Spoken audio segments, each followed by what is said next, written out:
যে মানুষকে ইফতার করানো, এটা অনেক বড় সওয়াবের কাজ।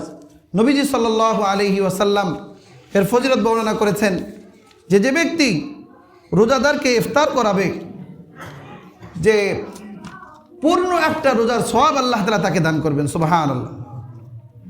তাহলে একটা রোজা রাখতে কি পরিমাণ কষ্ট, আর শুধুমাত্র সে মানুষকে ইফতার করার কারণে পূর্ণ একটা কী পাওয়া গেল, সওয়াব পেয়ে গেল।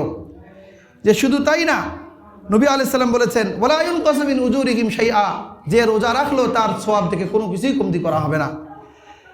এবং ওয়াইদকু রাকাবাতিন মিনান নার, সাথে সাথে আল্লাহ তাআলা তাকে জাহান্নাম থেকে মুক্তি দিয়ে দিবেন। সুবহানাল্লাহ। এখন ইফতার যে আমরা করাবো তাকে পেট ভরে করাইতে হবে।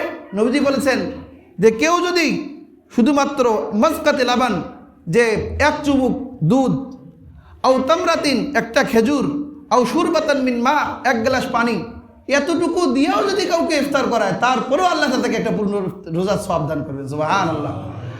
আর যদি তাকে পেট পুরে পেট ভরে খাওয়ায়, খিচুড়ি, বিরিয়ানি যা পারে এতটুকু পেট ভরে যদি খাওয়ায়, আশবা সাইমান সাকাহুল্লাহু মিন হাউজি, যে আল্লাহ তাআলা কিয়ামতের দিনে নবীজি বলেন যে আমার হাউজে কাউসার থেকে আমি পানি পান করাবো। সুবহানাল্লাহ। আর তাকে জাহান্নাম থেকে মুক্তি দিয়ে দেওয়া হবে। কত বড় সওয়াবের কাজ। এজন্য আমরা, এটা তো গরিব ধনী সবাইকে করান যাবে, নিজের আত্মীয় প্রতিবেশী সবাইকে করান যাবে। অন্য হাদিসে নবীজি সাল্লাল্লাহু আলাইহি ওয়াসাল্লাম বলেছেন ইন্না ফিল জান্নাতি গুরাফান ইউরা যাহিরুহা মিন বাতিনিহা ওয়া বাতিনুহা মিন যাহিরিহা, যে জান্নাতের মধ্যে কিছু কামরা থাকবে, ঘর থাকবে এমন স্বচ্ছ, ওই যে পর্যটন কেন্দ্রের পাশে যেরকম থাকে গ্লাস দিয়ে ঘিরা, সব কিছু দেখা যাইতেছে, যে সেই ঘর বাহির থেকে ভিতর, ভিতর থেকে বাহির সব কিছু দেখা যায়। আবু মুসা আশআরী রাদিয়াল্লাহু তাআলা নবীজিকে জিজ্ঞেস করলেন লিমান ইয়া রাসূলুল্লাহ, এত সুন্দর ঘর আল্লাহ তাআলা কার জন্য বানাবে? নবী আলাইহিস সালাম বললেন এটা হলো লিমান আতাবাল কালাম, যে সুন্দর কথা বলে। সুবহানাল্লাহ। কর্কশ বিষয়ে কথা বলে না, মানুষকে কটাক্ষ করে কথা বলে না, মানুষের দিলকে কাটে না, মানুষের সঙ্গে কথা বললে সুন্দর ভাষায় কি বলে, কথা বলে, সুন্দর করে কথা বলে।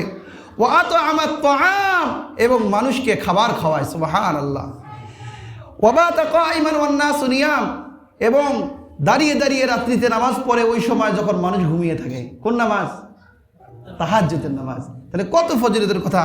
অন্য হাদিসে আসছে আ'আদাল্লাহু লিমান আত'আমাত তাআম ওয়া আফশাস সালাম ওয়া সাল্লা বিল লাইলি ওয়ান নাসু নিয়াম। এখানে আরেকটা আসছে যে বেশি বেশি মানুষকে সালাম দেয়, যে বেশি বেশি মানুষকে সালাম দেয়, এই ব্যক্তির জন্য আল্লাহ তাআলা ওই যে স্বচ্ছ ঘর বানিয়ে রাখছে। সুবহানাল্লাহ। অন্য হাদিসে নবীজি বলেন যে আইয়ুহান নাস আফশুস সালাম ওয়া আত'ইমুত তাআম, হে লোকেরা তোমরা সালামের প্রচার প্রসার ঘটাও, মানুষকে খাবার খাওয়াও। ওয়াসাল্লু বিল লাইলি ওয়ান নাসু নিয়াম, এবং মানুষ যখন ঘুমিয়ে থাকে তখন নামাজ আদায় করো। তাদখুলুল জান্নাতা বিসালাম, তাহলে নিরাপদে তোমরা জান্নাতে প্রবেশ করো। সুবহানাল্লাহ। কত বড় সওয়াবের কাজ। এজন্য সাধ্যমতো মানুষকে আহার করানোর এবং ইফতার করানোর কি করব, চেষ্টা করব ইনশাআল্লাহ। আমাদের এ বানিয়া